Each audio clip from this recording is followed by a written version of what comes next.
அன்பே சிவம் மனமே குரு என்றுணர்த்திய குருவே போற்றி. பெண் சின்ன வயசுலேருந்தே வளர்ந்து வந்துட்டு இருக்காங்க சுவாமி. அந்த பிறந்த வீட்டில் பொட்டு பூ எல்லாமே வச்சுதான் சுவாமி வளர்றாங்க. ஒரு ஒரு ஒரு பையனுக்கு கல்யாணம் பண்ணி கொடுக்குறாங்க. கொடுத்து சில பல காலங்களில் அந்த பையன் இறந்து விடும்போது அந்த பெண்ணுகிட்ட இருந்து அந்த பூவையும் பொட்டையும் பறிக்கிறாங்களே சுவாமி, அது ஏன் சுவாமி? அந்த அந்த சிஸ்டம் மாறாதா சுவாமி? மாறக்கூடாது, மாறக்கூடாது, மாறக்கூடாது. ஏன்னா இளமையில் இப்போ நீ ரோட்டுக்கு போனீங்கன்னா இந்த பொண்ணு பலான வீட்டு பொண்ணுன்னு சொல்லுவாங்க இல்லையா? உங்கள் அப்பா பேரையோ இல்லை உங்கள் அம்மா பேரையோ யார் பேரையோ உங்கள் குடும்ப பேரை சொல்லி உங்கள் வீட்டு பொண்ணுன்னுவாங்க. ஆனால் கல்யாணம் ஆன உடனே இந்த வீட்டு பொண்ணுன்னு சொல்லுவாங்களா? யார் கல்யாணம் பண்ணிக்கணும்னு அவன் பொண்டாட்டின்னு தான் சொல்ல போகிறாங்க. அவன் இருக்கிற வரைக்கும் பூ வச்சுக்கலாம், பொட்டு வச்சுக்கலாம், எல்லாம் வச்சுக்கலாம். அப்போ பார்க்குறவனுக்கு தெரியும், ஓ இது கல்யாணம் ஆன பொண்ணு பொண்டாட்டி, அதை நம்ம ஏற எடுத்து பார்க்கக்கூடாது அப்படின்றது தெரியும். ஆனால் இந்த பூ பொட்டு போச்சுன்னு சொன்னால், பூவு பொட்டு மெட்டி இந்த மூணும் போச்சுன்னா பார்க்குறவனுக்கு தெரியும், ஐயோ ஐயோ இந்த அம்மா கணவன் இறந்துட்டான் அப்படின்னு தெரிஞ்சுக்கிறதுக்காக இதை எடுக்கிறாங்க. ரெண்டாவது என்னன்னா, நீ எந்த தாம்பத்திய வாழ்க்கைக்கு ஆசைப்பட்டு வாழ்ந்தையோ அது போயிடுச்சு அப்படின்னு உலகத்துக்கு காட்டுறதுக்காக இந்த செயல்களை வச்சாங்க. இது சரியா தப்பா அவங்க மனம்தான் முடிவு பண்ணும். இதை நம்ம முடிவு பண்ண முடியாது இல்லையா? ஒரு கணவன் இறந்துட்டா மனைவி, எனக்கு ஒரு பொம்பளை ஒரு அம்மா ஃபோன் பண்ணுறாங்க,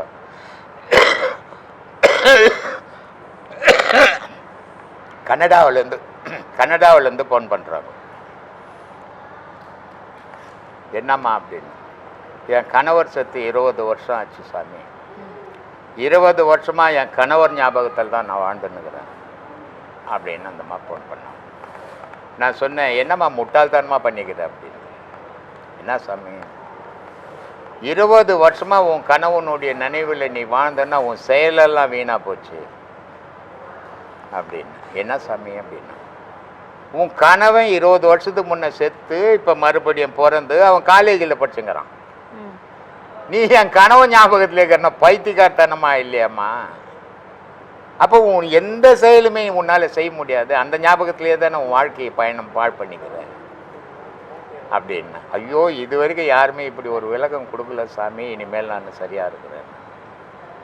அது ஒரு சிலருக்கு கணவன் இறந்துட்டா அந்த அதனால்தான் எங்கள் அப்பா என் உயிரோடு கலந்தவர், எங்கள் அம்மா என் உயிரோடு கலந்தவர்னு பொம்பளைங்க சொல்ல மாட்டோம், என் கணவருங்க உயிரோடு கலந்தவருங்கன்னுவாங்க இல்லையா? சொல்கிறாங்களா இல்லையா?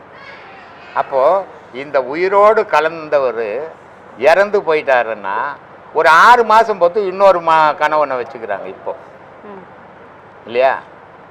ஆனால் அந்த அம்மா 20 வருஷமாக அந்த கணவனுடைய ஞாபகத்திலேயே வாழ்ந்துருக்குறாங்க.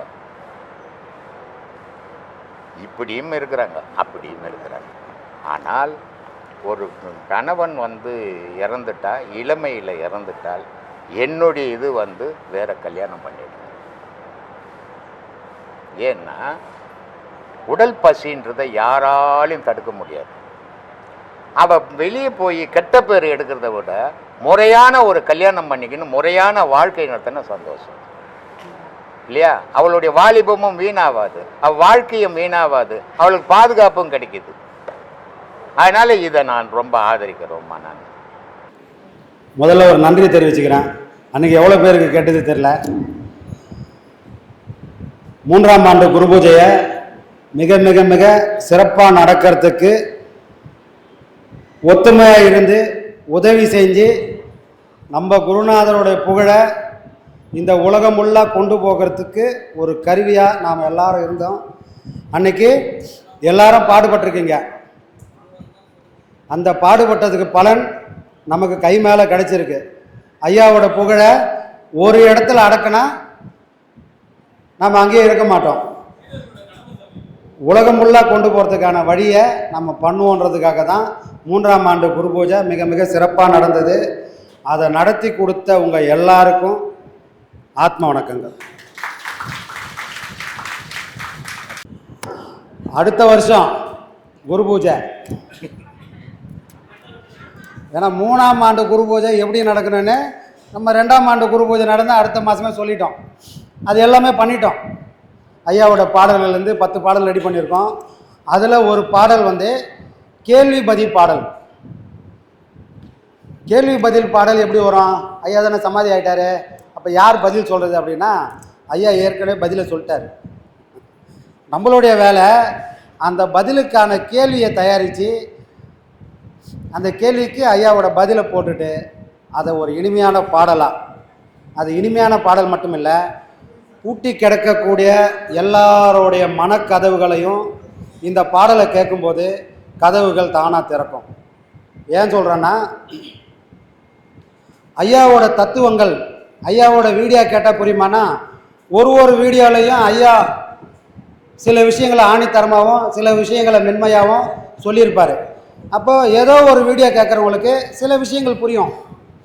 ஆனால் இந்த பாடலை கேட்கும்போது ஐயாவோடைய முழுமையான வடிவம், ஐயாவுடைய தத்துவம் என்ன, ஐயா இந்த உலகத்துக்கு என்னெல்லாம் சொன்னார், எவ்வளோ எளிமையாக சொன்னார், இந்த மக்களுக்கு புரியணுன்றதுக்காக எவ்வளோ பெரிய விஷயங்களை, ஒரு குழந்தைக்கு சக்கரை தண்ணி கொடுத்தா எப்படி அழகாக குடிக்குமோ அந்த மாதிரி சக்கரை தண்ணி மாதிரி நம்ம கொடுத்ததை எப்படி அழகாக கொண்டு போனாரோ அதே விஷயத்தை இந்த பாடலை கேட்கும்போது ஐயாவோட கான்செப்ட் என்னன்னு யாரும் விளக்கவே வேணாம். இந்த பாடல் ஒன்றே அவங்களுக்கு போதுமான தெளிவை கொடுத்துரும்.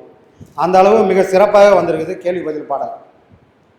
இந்த கேள்வி பதில் பாடலுக்கு தலைப்பு இது வந்து குறவஞ்சி ஸ்டைல்.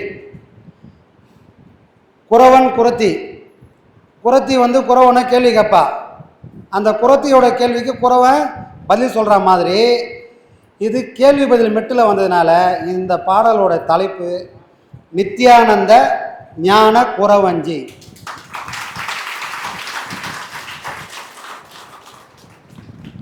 இது எல்லாம் தான் ஐயாவோட புகழை அடுத்தடுத்த கட்டத்துக்கு கொண்டு போகும்.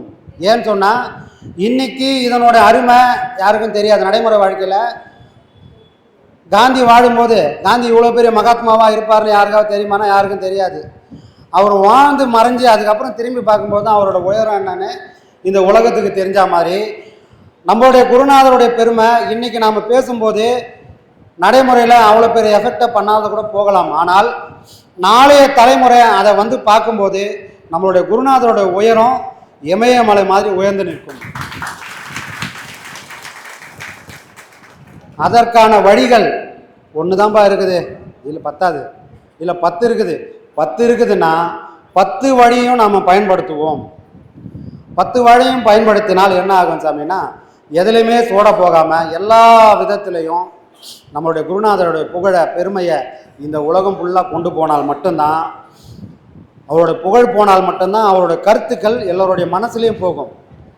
ஒரு காலத்தில் இன்றைக்கி சாய்பாபா எப்படி இருக்காரோ, எல்லார் வீட்லேயும் சாய்பாபா எப்படி இருக்காரோ அதே போல் நம்மளுடைய குருநாதருடைய உருவமும் அவருடைய உருவ சிலையோ படமோ எல்லாரோட இல்லங்கள்லையும் இருக்கணும். ஏன்னா மனுஷனோட வாழ்க்கைக்கு தேவையான கருத்துக்கள் எல்லாத்தையும் நம்ம குருநாதர் சொல்லி வச்சிருக்கார். நாம் திருக்குறள் படித்தா நமக்கு என்னெல்லாம் அறிவு வருமோ, திருவாசகம் படித்தா என்னெல்லாம் தெளிவு கிடைக்குமோ, திருமந்திரம் படித்தா என்னெல்லாம் ஞானம் கிடைக்குமோ அத்தனையும் நம்மளுடைய குருநாதருடைய சொல்லுல புதஞ்சி கிடக்குது. அதை கொண்டு போய் சேர்க்கக்கூடிய கருவியாக நாம் எல்லாரும் இருந்து நம்ம குருநாதருடைய புகழை இந்த உலகம் ஃபுல்லாக கொண்டு போய் சேர்ப்போம். அதுக்கு மறுபடியும் உங்கள் எல்லாருக்கும் நன்றியை தெரிவிச்சிருக்கிறேன். அடுத்த வருஷம் குரு பூஜை நாம் அடுத்து வாங்கக்கூடிய இடத்துல நடக்கும். அங்கே இன்னும் சிறப்பாகவே நடக்கும்.